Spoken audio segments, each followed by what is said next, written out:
Good morning, everybody, and happy Monday.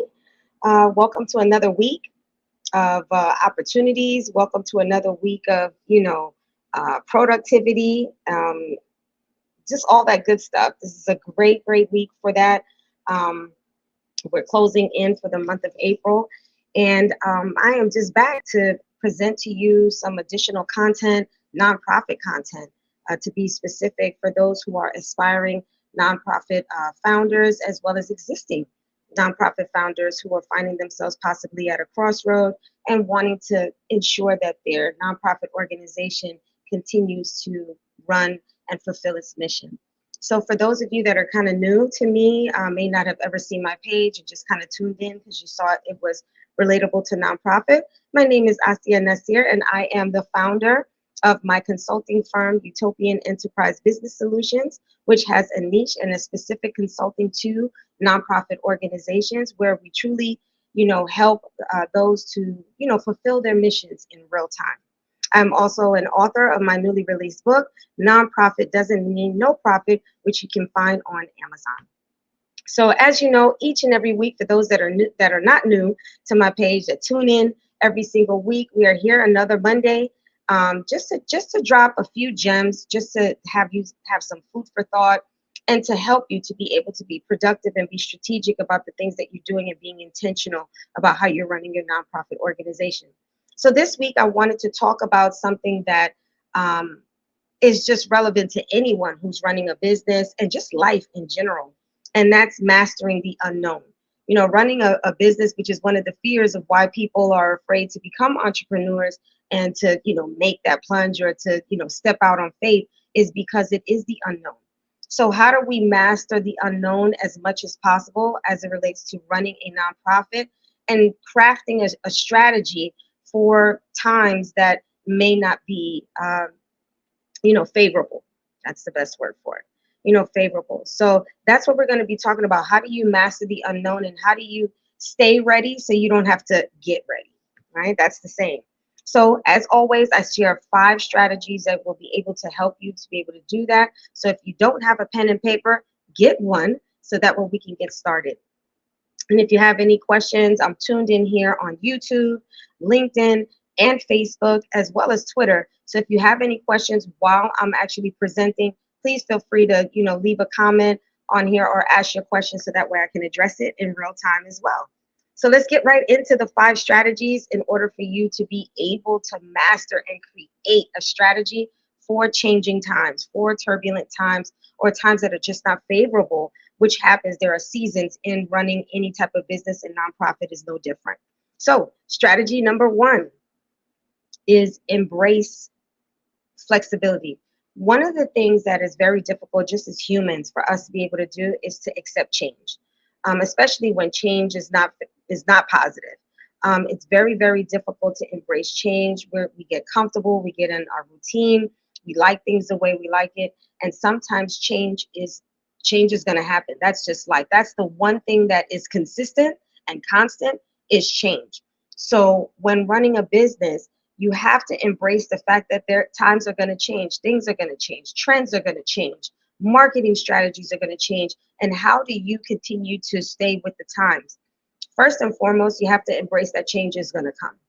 You have to embrace that in order to be able to be flexible with things. So that way you're not so attached to an outcome or attached to a process that you're not able to change.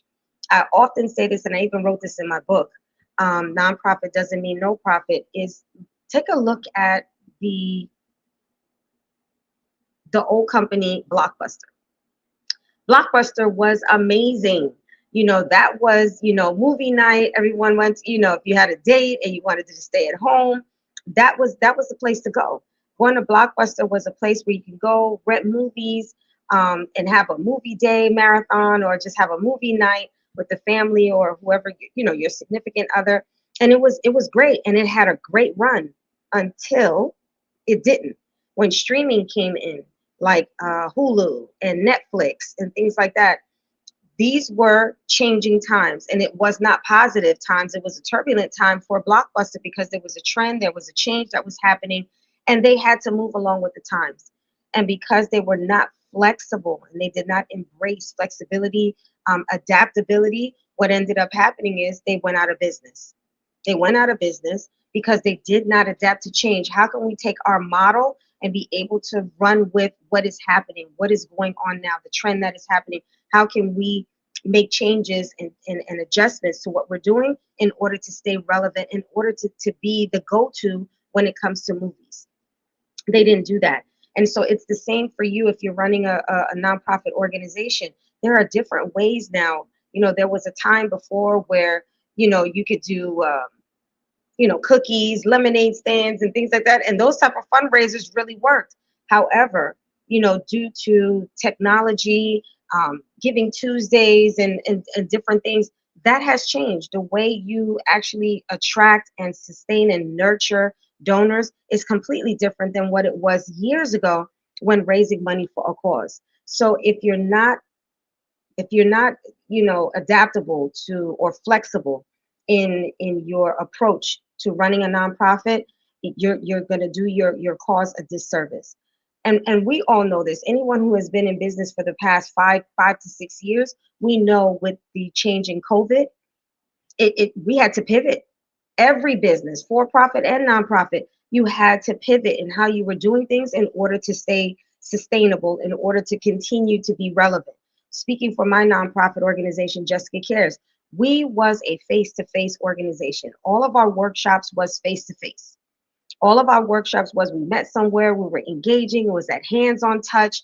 That was a staple for us until COVID. When COVID came and we had the quarantine, it was like, well, you can't do that anymore, and we didn't know how long this was going to last. So what were we going to do? Just close our doors? No. We still knew as an organization that we needed to continue to empower young girls and empower women. COVID wasn't going to change that. So we still had work to do. So we had to create virtual programs that gave almost the same feel as if though they were face to face, the engaging exercises, learning the different tools and the different, aspects of, running virtual programs and how you could split the rooms and, have groups and things like that, and still be able to give the same type of workshops that you would face to face, but now being flexible with change, being flexible with, and embracing that we had to do something different in order to stay sustainable. That's what has kept us on. And so now we have hybrid programs. Some of our programs are, just virtual. And it has expanded our reach because before we were, as most of you know who know Jessica Cares, we're headquartered in New Jersey. So a lot of our programs was kind of like in that hub. Now we have students or we have recipients from California to, the Ohio, Texas, Florida. We have so many. We have so many, recipients now because of embracing that change. So it actually, if you can do that, on the other side of embracing change is where you're going to be able to see success for your nonprofit organization. So make sure that you are, that's strategy number one, is just embracing the fact that change is going to come and that when it comes, you're going to be flexible to it in order to be able to make changes and, accept the ebbs and flows of running a nonprofit organization. So that way you can make the changes necessary in the time in which you need to do so. So embracing flexibility is strategy number one. Strategy number two is continuous learning. And I think you're going to see this every single time I do content here on, live. I'm constantly talking about continuous education, educating yourself, educating your team, and making sure that you are staying up with the times. As I mentioned before, we were doing all of our classes face to face. When we started doing the Zoom classes and the virtual classes, we had to learn all of the different ways in which you can do things on Zoom. So continuously educating your team on how to facilitate programs or to provide your services in a different way. There may be some programming that they need to have before they can launch it to the public. So this is something that you want to continuously do. And within your organization, you want to be able to assess your strategies. Is this working? Is this making the impact that we want to make? Gather feedback from your recipients, the changes that you're making. Is it effective? Is it reaching them? Is it producing the purpose of your organization? Is it fulfilling its mission in real time? So assess your strategies continuously and be able to embrace the fact that maybe an idea that you thought was good may not be so good. And so you need to make some changes or just, toss it and have to create something new. So be able to assess amongst your team, how are we doing with this? Is it effective? Is it impactful? Gather that information from the ones that are receiving it, your recipients, those that are coming to you for your programs and your services. Ask them. They're the ones that you're trying to impact. So ask them, is it impactful? Are we making the changes? Is this, are you better for it than you was before, participating in our programs and our services? And then if it's not favorable, adjust it accordingly. Make sure that you adjust it accordingly and customize it to what your recipients are indicating that they need. So that's strategy number 2, is continuous education and educating yourself on technology and the different things that may be necessary in order for you to be able to, make the change that you need to make within your organization, especially during turbulent times. You want to make sure that you nip it in the bud so that way it doesn't spread like a cancer. Okay. So strategy number 3 is do some scenario planning. And what do I mean by scenario planning? Develop different scenarios that you can anticipate possibly having some, negative impact towards your organization or for your recipients, right? And then challenge your organization of how would we respond to this? How would we be able to overcome this? So one thing that I do within Jessica Cares, and this is something that I train my students in our nonprofit masterclass, as well as my one-on-one coaching, is how, when you do your annual strategic meeting within your team, or when you are assessing, as I just mentioned, assessing your strategies, do you do or utilize what I love to use, which is the SWOT analysis. So SWOT analysis is spelled S as in Sam, WOT, and it's an acronym. And the acronym stands for strength, weaknesses, opportunities, and threats. Now it's the T that I want to focus on, which is the threats. If you are doing this, which is scenario planning, you are anticipating potential threat. What is a potential threat to your organization? Is there competition coming that is close to where you are, where now you're not the go-to or the only one on the block that is providing these services? You want to look at, technology. Are we not doing things accordingly? And is this kind of going out of style? And this is the new thing that is being done. These are potential threats. Whatever the threat may be, if our contract goes out for our location, what are we going to do? How are we going to do this? How are we going to continue to provide? Succession planning, that's also scenario planning. If, God forbid, a key person within your organization was to no longer be within your organization, could you step up and be able to continue? Because one of the things that happens in nonprofits where you find the most turbulent time is through change. Turnover within your organization. Are you prepared for turnover? Are you prepared for an abrupt departure within your organization? That's something that you need to prepare for. What would you do, and are you ready? And if you're not ready, and if you don't feel that answer to that question is going to be in the positive, then what are you doing to make that change? What are you doing to make sure that you are ready and mastering the unknown? We never know when we're going to be here. We don't know if someone is going to change. Life be life. And when things happen, you have to be ready for it. So focus on the threats. What could be the potential threat for your nonprofit organization? And then actually create that within your team. How are you going to face this challenge? And what is the outcome that you want? And are we ready for that outcome and prepared to continue with that favorable outcome? So that's 3 so far. So scenario planning is strategy number 3. Strategy number 4 is, it's what I call agile decision making. So what do I mean by that? So I'll just give an example, because I think examples is easier to just kind of give a definition, give a real life example of what it is that I'm talking about. So when I was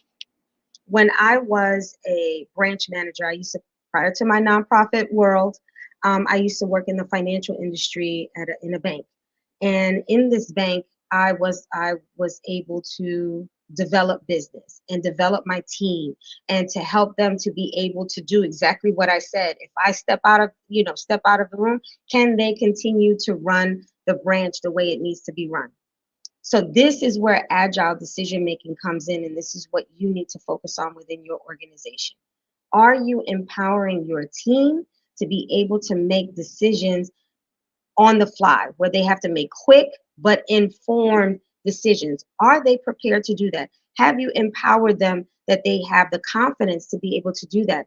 Are they educated within your organization to be able to make those type of decisions?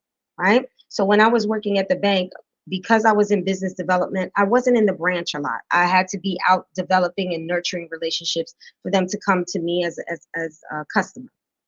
So that left my assistant manager, that left my teller supervisor, and that left the tellers to be able to make informed decisions. And I empowered them to say that even if the decision that they made differed from mine, if they can articulate utilizing, regulations and policies and say, I think this is why I made this decision, this is why I did this, I would support it. Even if we had to, correct something or we had to change it, I supported their decision because they can back it up. They made a quick decision without my presence, and they made an informed decision, and they were able to articulate it. Are you doing that within your organization? Because sometimes turbulent times happens and you're not there. As the founder, as the executive director, you're not there to make the decision. So are you empowering your team that if something negative happens, they have the wherewithal, they have the information, they have the resources to be able to make quick and informed decisions when you are not available? And then are they able to articulate the decision that they made so that way the organization, the executive team, your board of directors can support it and be able to move accordingly? And, are you able to adapt quickly within a turbulent situation? Because things happen within nonprofits. Venues, people don't show up, volunteers don't show up. Is your team prepared and educated and empowered enough to be able to make swift decisions when the scenario is not favorable? Right? So that's, are you creating that atmosphere for them? Are you creating that type of culture within your organization that they feel empowered to be able to do so? So that's strategy number 4. And last but not least, because I always give 5 strategies, I love to give multiple options for you because one may not work for another, or you may be doing really well in one area and you're like, wow, that's an area I need to focus on. So last but not least is collaborative leadership. Collaborative leadership. Do you have open communication? Do you have an open door policy within your nonprofit organization that at your board meetings, someone can challenge the status quo? Challenge the status quo. Like, look, I see this happening. I see that this is a negative, or this is impacting the organization negatively. Maybe I'm the only one that sees it, but you have created the culture within your organization that there's transparency and that there is communication, so that within the leadership team, they can challenge things to be able to ensure that something negative that could potentially destroy your nonprofit organization, or not allow you to fulfill your mission in real time, they have the ability to say, hey, look, we need to make some changes here. Is anyone else seeing what I'm seeing? Is anyone, grasping what is happening here? And then have that open conversation in order to be able to make the changes that is necessary, or at least to have the awareness that there is a change coming that we need to start preparing for. So those are the 5 strategies that I wanted to share. I don't stay long. It's a Monday morning. Everyone's getting ready for their week and ready for their day and have a lot going on. But I just want to drop some things, some food for thought for you to be able to not just take this information, but share it. Share it with your team. Have this as your next board meeting.